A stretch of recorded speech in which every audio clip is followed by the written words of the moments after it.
ہماری بدقسمتی ہے کہ ہمارا رویہ بہت سی چیزوں میں علمی نہیں ہوتا. ہم اپنے خیالات کو واقعہ فرض کر لیتے ہیں. سلامتی ہے ان آنکھوں پہ جو ہدایت پہ نظریں جمائے بیٹھی ہیں، ان کانوں پہ جو ذکر خیر کے منتظر رہتے ہیں، اور ان قدموں پہ جو ہدایت کی راہ پہ گامزن ہیں. یزید کے مقابلے میں جو شخصیت کھڑی ہیں ان کا نقطہ نظر کیا ہے، ان کا نیریٹو کیا ہے؟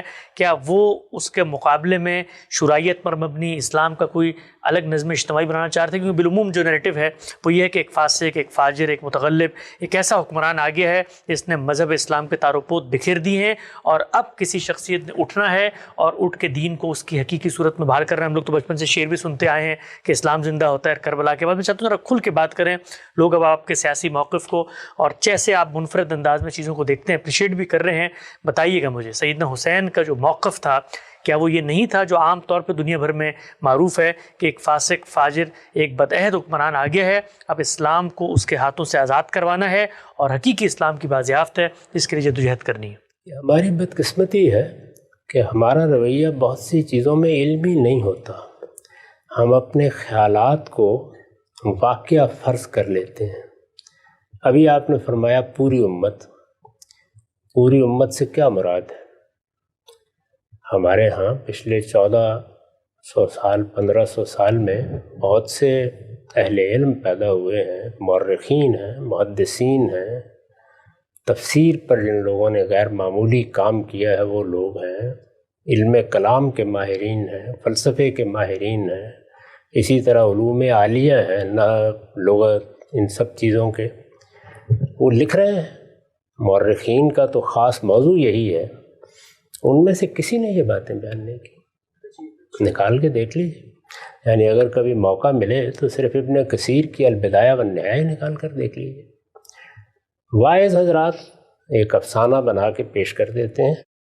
اس طرح کے معاملات میں سب سے پہلا سوال جو ایک اچھے طالب علم کو، اور اگر اللہ تعالیٰ نے توفیق دی ہے تو ایک اچھے محقق کو یہ کرنا چاہیے کہ اس وقت کے لوگوں نے اپنا کیا مقدمہ بیان کیا ہے. ہم جب اپنے زمانے کے سیاسی حالات کا مطالعہ کرتے ہیں تو جو سیاسی رہنما میدان میں ہیں وہ دونوں باتیں بیان کر رہے ہوتے ہیں. یعنی وہ یہ بھی بیان کرتے ہیں کہ ہم کس مقصد کے لیے سیاسی جدوجہد کر رہے ہیں، بیان کرتے ہیں نا. اس وقت جو ہمارے ملک میں سیاسی جماعتیں ہیں، امریکہ میں سیاسی جماعتیں ہیں، اسی طریقے سے برطانیہ میں، دوسرے ملکوں میں ہیں، ہمارے ہمسائے میں بہت سے ممالک ہیں، وہاں سیاسی جماعتیں موجود ہیں. ان کے رہنما آپ کو بتا رہے ہوتے ہیں اور شب و روز بتاتے ہیں کہ ہم اس وجہ سے یہ جدوجہد کر رہے ہیں، ہمارے پیش نظر یہ پروگرام ہے، یہ ہمارا منشور ہے، ہم یہ بہتری پیدا کرنا چاہتے ہیں. ہمارے نزدیک معیشت، معاشرت، سیاست میں اس اسکیم کو روبہ عمل کرنے کی ضرورت ہے. تو ایجابی طور پر یا مثبت طور پر کیا چیزیں ہیں جو پیش نظر ہیں. اسی طرح وہ بتاتے ہیں کہ ہمارے مقابل میں جو جماعتیں ہیں، مثال کے طور پر ان کے یہ جرائم ہیں، انہوں نے کرپشن کی ہے، انہوں نے رشوت لی ہے، انہوں نے پاکستان کو بیچ کھایا ہے، انہوں نے ہندوستان میں یہ خرابیاں پیدا کی ہیں، کانگریس نے یہ کیا ہے، فلاں نے یہ کیا ہے. میرا مدعا یہ نہیں ہے کہ یہ سب کچھ درست ہوتا ہے، لیکن یہ بیان کیا جاتا ہے. تو اگر کسی کو یہ بتانا ہے کہ سیدنا علی کا مثال کے طور پر کیا موقف تھا تو وہ سیدنا علی بیان کریں گے. اس وقت کوئی شخص اگر یہ کہے کہ سیدنا علی کا موقف تو یہ تھا کہ رسول اللہ نے اپنے بعد مجھے حکمران مقرر کر دیا تھا، 3 حکمرانوں نے تو اس کا موقع نہیں دیا مجھے، تو اب میں نکل کھڑا ہوں.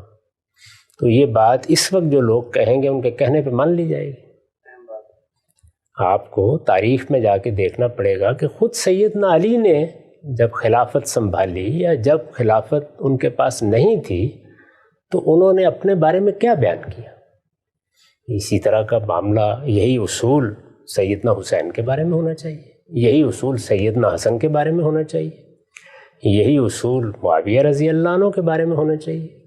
یعنی سب لوگ اپنا کیا موقف بیان کر رہے ہیں، وہ اس وقت کی سیاست کے میدان میں ہیں، اپنی رائے بیان کر رہے ہیں، اپنا نقطہ نظر بیان کر رہے ہیں، اپنا استحقاق بھی بیان کر رہے ہیں. اگر کہیں بیان کر رہے ہیں تو یہ بتائیے اس سے پہلے بھی آپ نے یہ سوال کیا تھا تو میں نے یہ پوچھا تھا کہ میں ایک طالب علم ہوں، ذرا مجھے کسی مستند تاریخی روایت میں بتا دیجئے کہ سیدنا حسین رضی اللہ عنہ نے خود ان میں سے کوئی بات کہی ہو، یعنی یزید کی یہ فرد قرار داد جرم بیان کی ہو تو مجھے بتا دیں کہاں بیان کی ہے، یا یہ کہا ہو کہ امرہم شورا بینہم کے تقاضے پورے نہیں ہو رہے، جمہوری حکومت قائم نہیں ہو رہی تو اس وجہ سے میں میدان میں اترا ہوں۔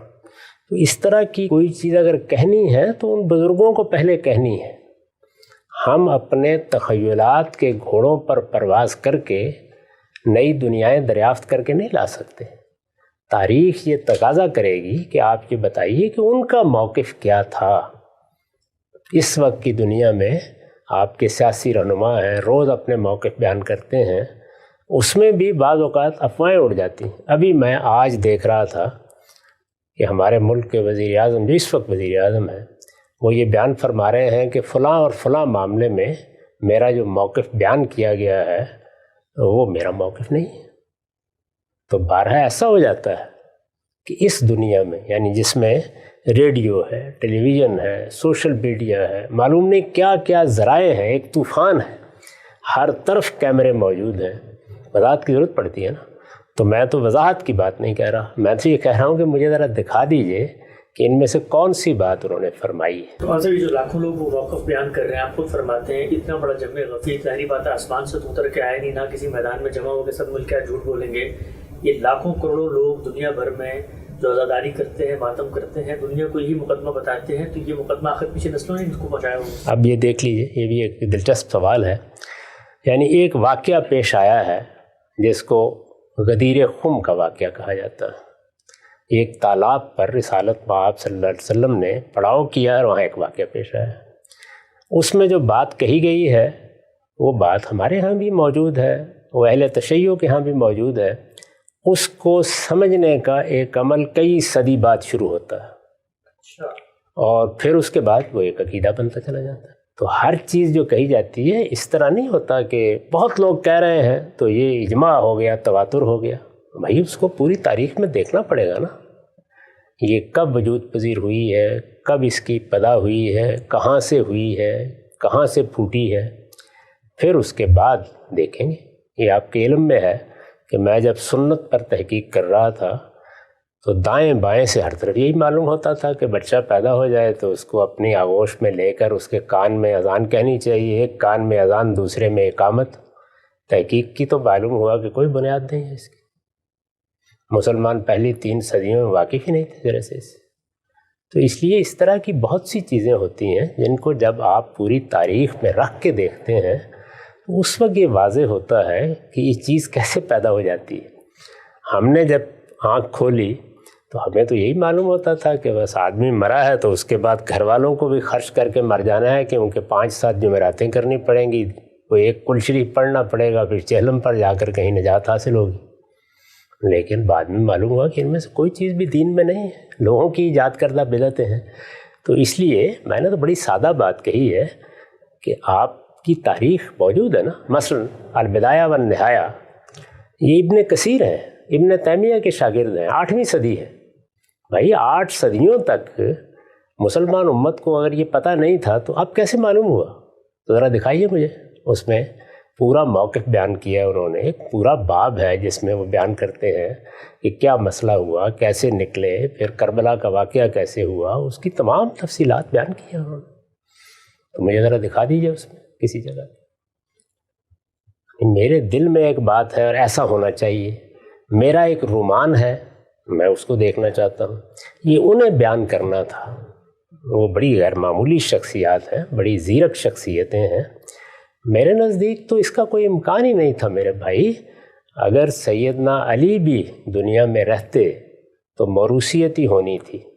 آپ یہ دیکھیے، وہ بھی اپنے زمانے کے حالات کی تبدیلیوں سے واقف تھے۔ جب ان سے پوچھا گیا، دنیا سے رخصت ہو رہے تھے، کہ آپ کے بیٹے حسن کو ہم حکمران بنا لیں، انہوں نے فرمایا کہ میں اس سے روکتا نہیں تمہیں۔ اچھا، یہ بات تاریخ میں نقل ہوئی ہے؟ جی ہاں، میں کہتا ہوں نہ روکتا ہوں۔ سوال یہ ہے کہ سیدنا عمر نے روک دیا تھا نا، اس لیے کہ کوئی وجہ نہیں تھی اس وقت، اس وقت صحابہ کی جماعت کی قیادت بالکل متعین تھی.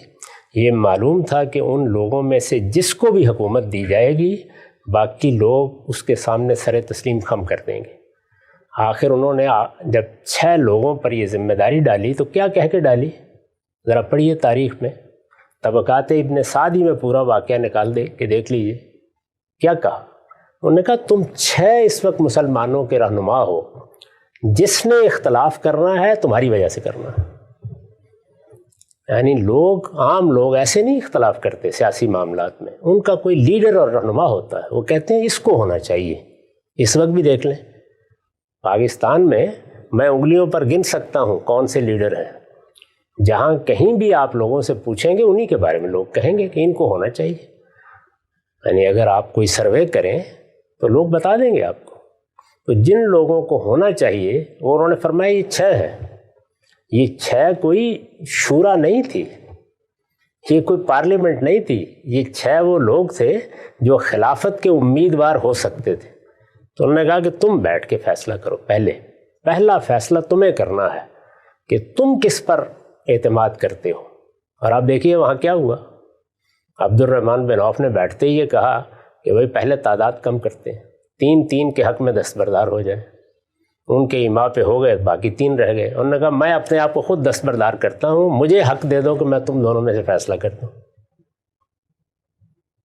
تو یہ اصل میں وہ جو زعما جمع ہوئے ہیں، پہلے انہوں نے اپنے آپ کو وہاں کھڑا کیا کہ ہم کس پر متفق ہوتے ہیں.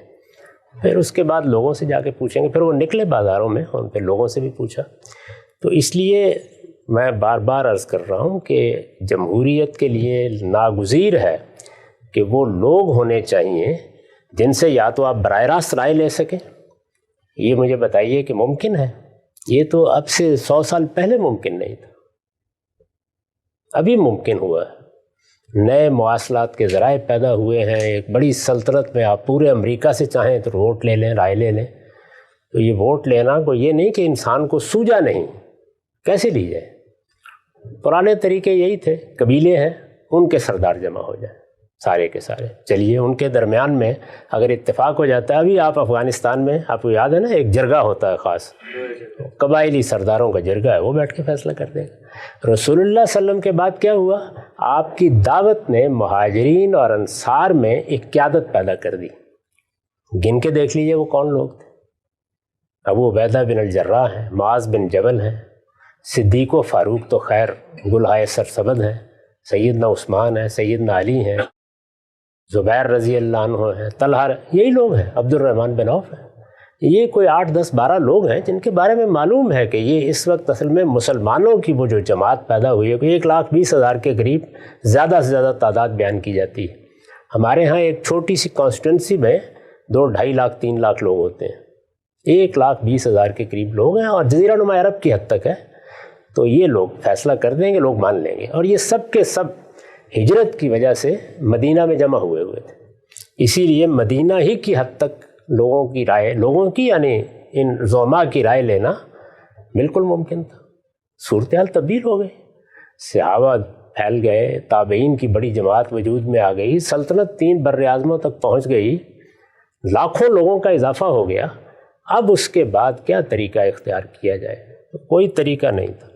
جس کے ہاتھ میں بھی اقتدار آتا اس کو ملوکیت ہی قائم کرنی تھی، کوئی اور چارہ نہیں تھا. اچھا ذرا لیڈروں پر نگاہ ڈال کے دیکھیے. یعنی باقی سارے کے سارے لوگ دنیا سے رخصت ہو گئے تھے. لیڈر کون تھے؟ جب یزید کی نامزدگی ہوئی ہے، ابو بکر کے بیٹے عبد الرحمن رضی اللہ عنہ، عبد الرحمن بن ابی بکر، یعنی وہ لوگ معاویہ رضی اللہ عنہ گن کے بتایا نا کہ یہ لوگ ہیں جن کے درمیان اختلاف ہوگا. عمر رضی اللہ عنہ کے بیٹے عبداللہ ابن عمر، دیکھیے نا. زبیر رضی اللہ عنہ کے بیٹے عبداللہ ابن زبیر، علی رضی اللہ عنہ کے بیٹے حسن اور حسین. تو بھائی موروثیت وجود میں آ چکی تھی، کوئی چارہ نہیں تھا اس کے سوا. یاد رکھیے ہمیشہ، اگر آپ ایسے نمائندگان یا ایسے ریپرزنٹیٹیو کا ایوان نہیں بنا سکتے کہ جس پر لوگوں کا اعتماد ہو اور یہ کہا جا سکے کہ یہ فی الواقع ریپرزنٹیٹیو نمائندہ لوگ ہیں، اگر نہیں بنا سکتے جمہوریت نہیں آ سکتی. پھر ملوکیت ہی آئے گی، وہی بہترین نظام ہوتا ہے. سیاست میں پہلا فیصلہ سیاسی استحکام کے حق میں کیا جاتا ہے، تو اس لیے جو بھی آتا اس کو یہی کرنا تھا۔ وہ بڑے زیرک لوگ تھے، وہ حالات کو دیکھ چکے تھے، جو کچھ تبدیلی آ گئی تھی اس کو بھی دیکھ چکے تھے، اس میں کوئی اور راستہ ہی نہیں تھا۔ یہی اس وقت کے رہنما تھے، سب کے سب ان جلیل القدر لوگوں کے بیٹے ہیں جو اقتدار سنبھال چکے تھے اس سے پہلے، یا جن کی کوئی حیثیت تھی اس معاملے میں۔ تو اس لیے میرے نزدیک یہ صرف رومانوی باتیں ہیں، ان کی کوئی حقیقت نہیں۔